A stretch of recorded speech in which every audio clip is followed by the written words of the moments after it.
Okay, Renee, I like the way this looks. It looks really good. It looks realistic, and that's part of what we're trying to do here. I mean, if we're trying to emulate what something looks like out there, trying to reconstruct it, or deconstruct it even, having a look at using a sketch picture is a real quick and easy way to do that, and it's actually fairly accurate, too.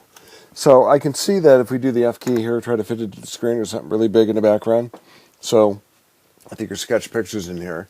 So if you right-click in this, when it's gray like that, it means it's suppressed. Kind of gets it out of the way, and we can unsuppress that and take a look at that. And yeah, it looks like it conforms pretty well to that. Yeah, that's pretty good. That's pretty tight. So I think you've discovered with the Style Spline, you have the capacity to move things around, these points around, to get a little bit different shape, so you can conform that a little bit better to the model that you see in the background in that image. And sometimes it's not cooperative, but you could take points like this and actually move it outside of the sketch if you want to do that. Kind of opens it up briefly and then it closes it real quick. But that's one thing to do. I'm going to do Control-Z to back up, get us back to the previous form that we had. Now let's take our sketch picture and let's go ahead and suppress that and take a look at the sketch that helps drive that. So it looks like in this sketch that you have a number of different style splines in here. You have one for the handle. You have one over here for the side for that piece, and that's really good. And you have one for the inside, that's good too. And then you have one over here, and you're taking advantage of the symmetry, that's really good too. But what I would do, I mean, one thing about this style spline here is I would take, like maybe this style spline out and just offset this one, at least a portion of it. You might consider that. That way you'll get a consistent thickness in here as you put that around. So it actually gets really thick up here and gets thin down here. To make that consistent, you might consider taking that style spline and cutting that like maybe here when it goes into that curve, or maybe just model the inside and then offset it to the outside. That might be a good thing to do. So consider that. We can talk about that in class. But yeah, maybe the thing to do, since this is already terminated on that center line down the middle, just offset that to the outside. And then you can go ahead and continue from the outside in here and then add this curve in here to actually model that middle section in here. So it's a little bit of model cleanup. We can take this line in here and actually make that a center line rather than a model line. SolidWorks is going to get confused. If you try to extrude this with a model line in there, it's going to want to do something 3D with it. With a regular center line, it's not going to do that. Trim entities, we could take that line and maybe move that off the model. That would be good.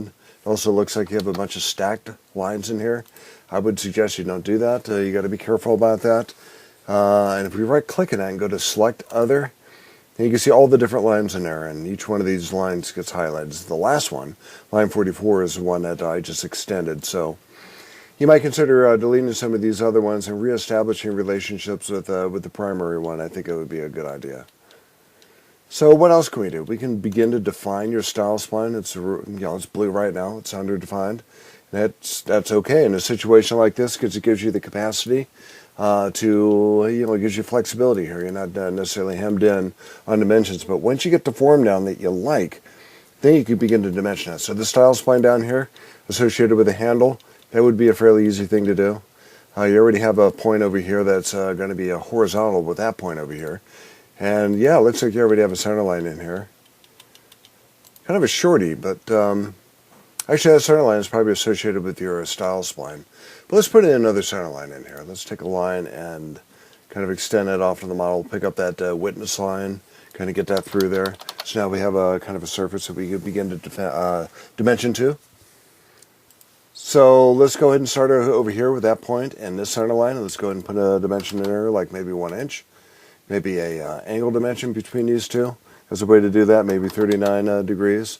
You notice when we do this, these lines are going to begin to get black. And we can do the same thing over here, maybe another angular dimension. Put that one in there, round that up to maybe 28. What you don't want to do is you don't want to have a bunch of units after the decimal in here. And I think this one over here probably does. Yep, it's got a lot of them in there. So you want to make that consistent, like maybe that 19.8 or 19.9 might be a good one. Don't have a bunch of decimals after that. They're called run-on dimensions. So this one, if you, just like you would in another SolidWorks sketch, you want to tug in that point to find out what the distance is on that. All you have to do is do one distance of relationship on that to make that fully defined. 1.7 maybe. And you notice that that one down here gets black. This one probably has a distance relationship You know, maybe Control Z gets us back to where we had that before, but a distance relationship between maybe that center line and this one would be good. Or we can go between this center line and that point up here too. Really small, 0.15 maybe. But as you begin to put this together, and as these lines get black, and they get more fully defined, then you're going to find, make that 7 degrees, that at the very end of this, when you get down to the last point up here, the last line, when you actually define that last segment in there, only then does your style spline get fully defined. So we're going to make that about 70. This is still blue, so let's see what we need to do with that. So maybe a distance relationship between that and that center line. Let's see what that does. So maybe 1 inch. Ooh, that probably wasn't good. Maybe 1.1. It really made a dramatic change. Okay, 1.07. Kind of get it back to where it was before. And then this one, we probably need a distance relationship. Probably put that right in that center line. That would be good. And it doesn't really like that, but we have another one in here too. So maybe a distance relationship. I'm not certain how you put this together, but you're going to have to work with that a little bit. When you get that final dimension in there, then it's going to get fully defined on you. So let's try that one more time. We're going to make that coincident. There we go. And see if we have flexibility over here, which we do. So maybe another distance relationship between this point and that line over here. You can go halfway if you want, or go the full way. Maybe 5.5. And that's it. Oh, that's not what we're looking for. Maybe 0.55. So you're welcome to do the half dimension or the full dimension over there. Sometimes it's a little bit easier to track if you're only doing one side at a time. Then you can flip it over. Either way would be good. But now you notice that the style spline, now that we got that last dimension in there, that last point, that last line fully defined, then everything gets fully defined. So that's a good start. Another something else I'd recommend you doing is don't do a feature with this yet. Just take that feature and delete it. But what that does, it's going to give you some errors in there. But what that does is it gives you the capacity to take that, and we're going to be careful about this too. What I'm trying to do is get that sketch for our style spline sketch up here. If we were right click and I go into that, it deleted it. Let's keep going. Let's keep going. I think it's in here. There's your sketch 1. What I'm trying to do is get that sketch out of the other features that you have.